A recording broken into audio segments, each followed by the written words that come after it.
Hello everybody, here I am again with Grandmaster Vincent Lyn. Very good friends, many years together. Welcome, my dear friend. Great. Good to see you. Good to see you. He just made a new video about Tai Chi. Yes. It's Wudang Tai Chi. Udon, yeah.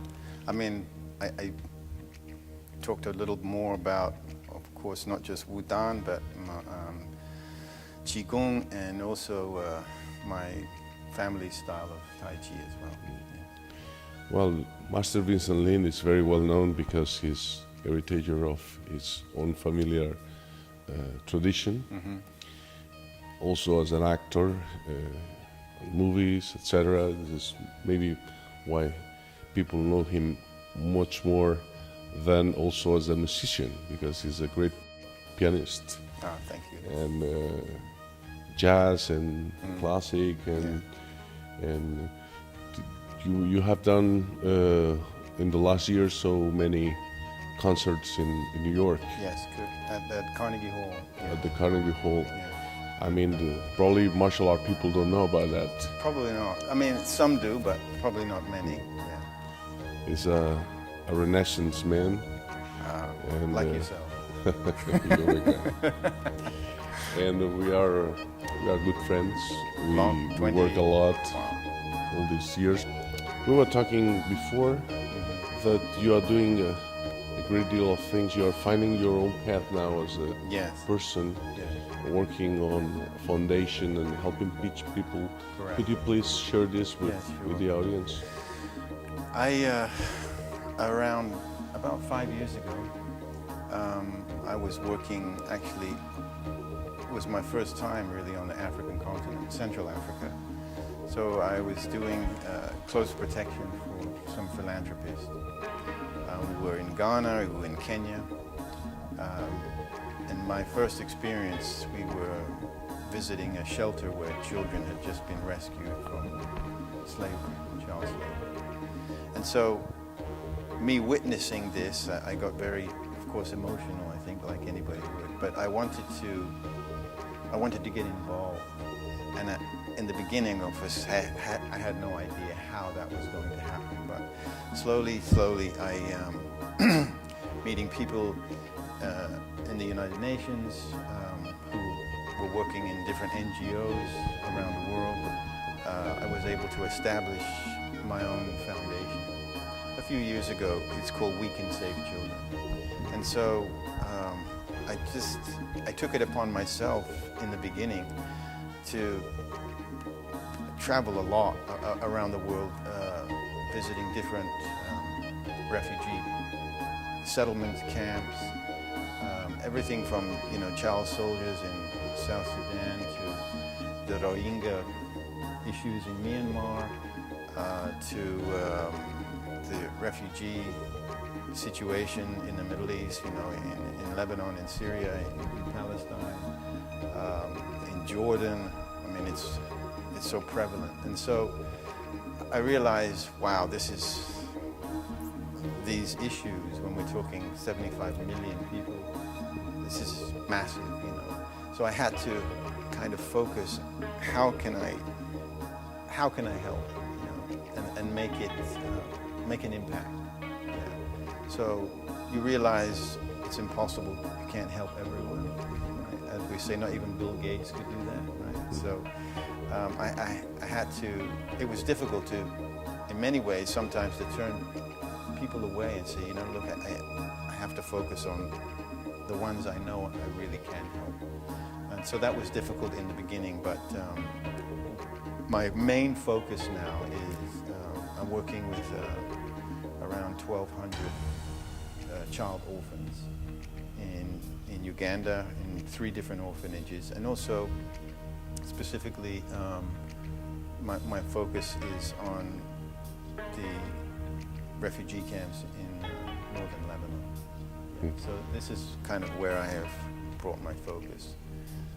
But it will be, I could spend many lifetimes, because this situation is ongoing.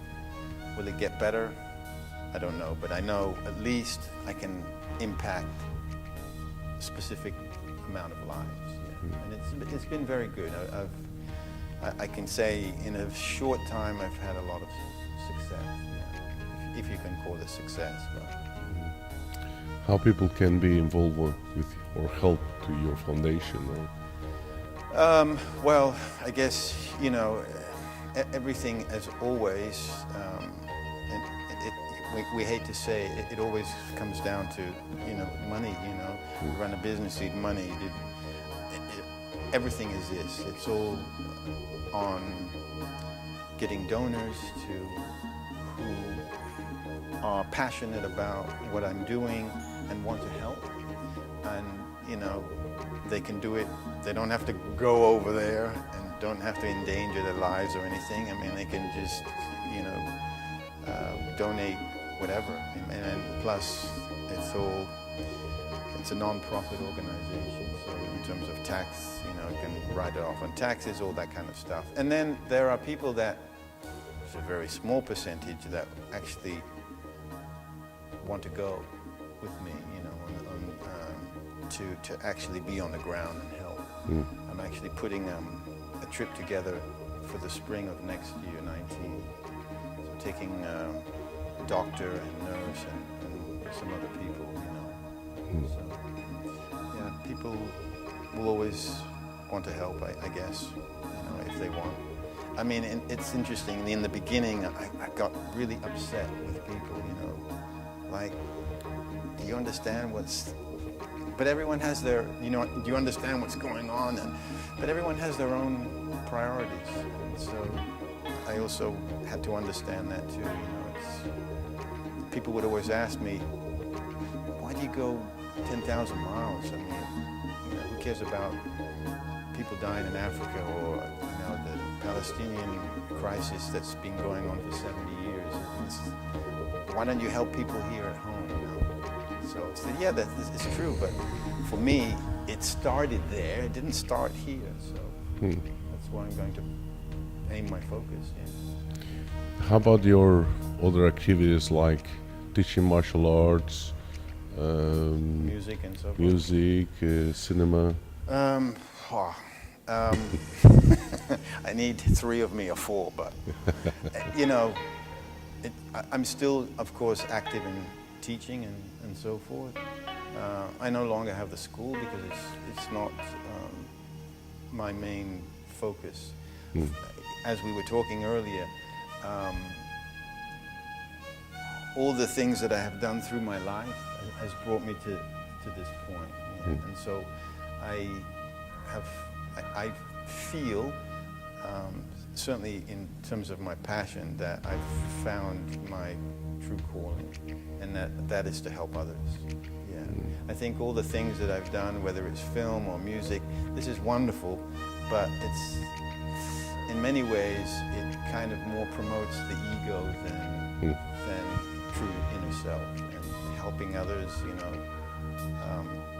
yeah, it brings me much more inner joy. So, but it doesn't mean that I stop doing those things, because it's part of who I am. And this video we shot today, how many forms you did on the video? 3 or 4? 2, 4. 4. 4.